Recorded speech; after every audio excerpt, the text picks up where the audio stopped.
biyya arabaati dhiirri hin taa'a beeratu galii galcha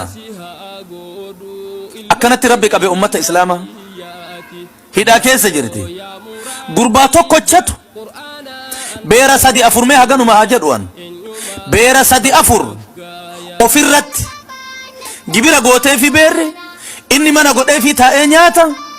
jarrin dalagan ijaaza isa biratti bayan hafuura baafanna ajnaba gurraacha ajnabiyyi qulqullu ijaaza isa biratti bayan nama achi qabna jetti akka jirtun kuni kulliin harami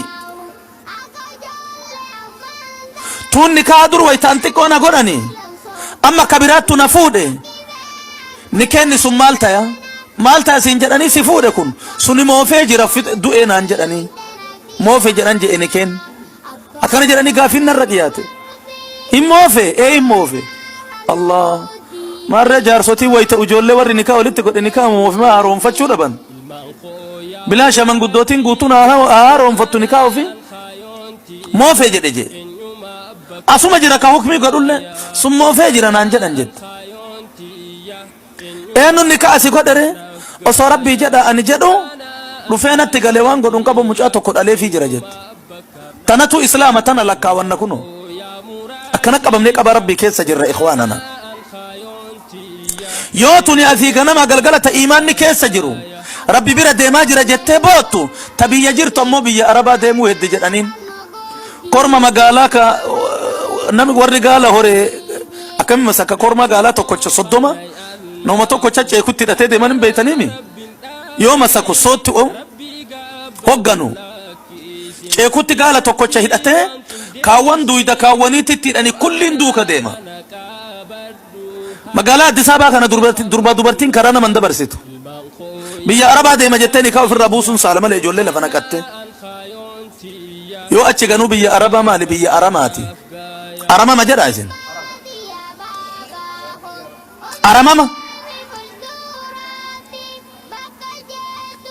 takkaan agarre an sheeka salphinna ilmoon namaa gadaa tana keessa jirtu wanni dubartii jedhanii lafa jiru hintala namaa heeruma namni dhogge isi budansi nyaatee heerumta hujiin baname jedhanii kuwaitiin baname jedhanii qaxariin akkasi jedhanii sacuudiin akkas jedhanii kutiibu murii ciccifi achitti umriin laa hawla walaa quwwata illaa billah darsii kana malee darsii biraa waliin kennu akkana qabamnee qabaa rabbii keessa jirra ikhwaanana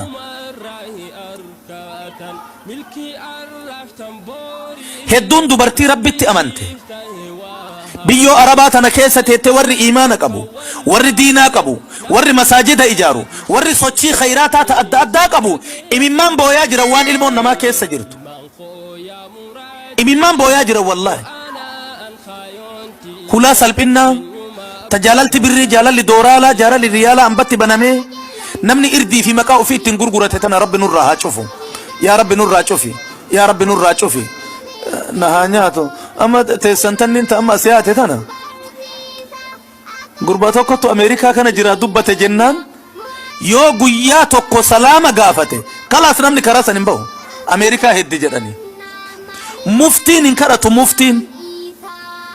osoo akkanatti yoo isin malkii qabaatte Ameerikaa irraa namni dubbate ebaluu kenna tokkotu achi jira jedhan dulloomtee harki biyyee qabata manatti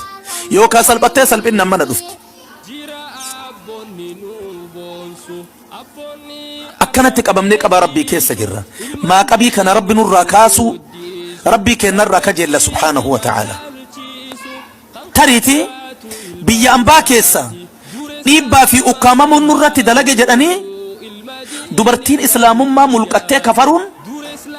jalbaaba mulqattee lafa naqattee boggeedhaan deemuun maal irraa dhufe kun dhiibbaa heerumaan irratti godhamerraa dhufe osoo nu ashrafa ofiin jedhan afsadatti rabbi isaan deebise diimtuma tana gurraacha kana osoo nikaa godhani maaltu bada jira ashrafa nuti osoo ofiin jettu awwaara rabbi isii godhe fitna akkanaa keessatti rabbii kenna haa sodaannu wanni biyya arabaa qabate tun dhuftee nu qabachuuf deemti ilmoolee teenna tadhallee qabnu kana bitaa mirga keessan laala ilmoon namaa dargaggeessi tawbaa dhalataan jiru aksarri nama horuu dubartii horaa durba horaa wanni kun fuula qiyaamaati alamaa qiyaamaa irraa dhiirri hin gabaabbata dubartiin hin baay'ata haga dhiira tokkocha dubartiin 40 sitti irkannee bullaaf jala yaatu takka jedha rasuulli rabbii alayhi salaatu wassalaam waan dhaltan kana keessatti rabbii keessan sodaadha abbaan dhale fuudhuun danda'u abbeeraan fuudhuun danda'u eessumni fuudhuun danda'u obboleessi wajji dhalate fuudhuun danda'u ambaa dhaltan waan ambaa dhaltan tana akka kabajaan rabbiin keenya gartee bootaa itti isin godhu rabbii keessan kadha ilmoo tanarra wanni namatti urgaa hin jiru ilmoo tanarra wanni namatti mi'aa hin jiru ilmoo tanarra wanni namatti bareedu hin jiru ijoollee akkana jirtu sana ikhwaanana rabbi bootaa itti nuu haa godhu rabbiin kiyya bootaa itti nuu haa godhu yaa rabbi bootaa itti nuu godhe muhammadii kiyya harka rabbiin jala qabe yaa rabbi bootaa itti nuu godhe yaa rabbi bootaa itti nuu godhe yaa rabbi waan dhalle nurraan salphisin yaa rabbi waan dhallee fi nuunillee salphinni booroon hun tarin yaa rabbi nuu dhagahi يا ربي نور أجهي يا ربي هفورك إنه نور جيز وهكذا إخواننا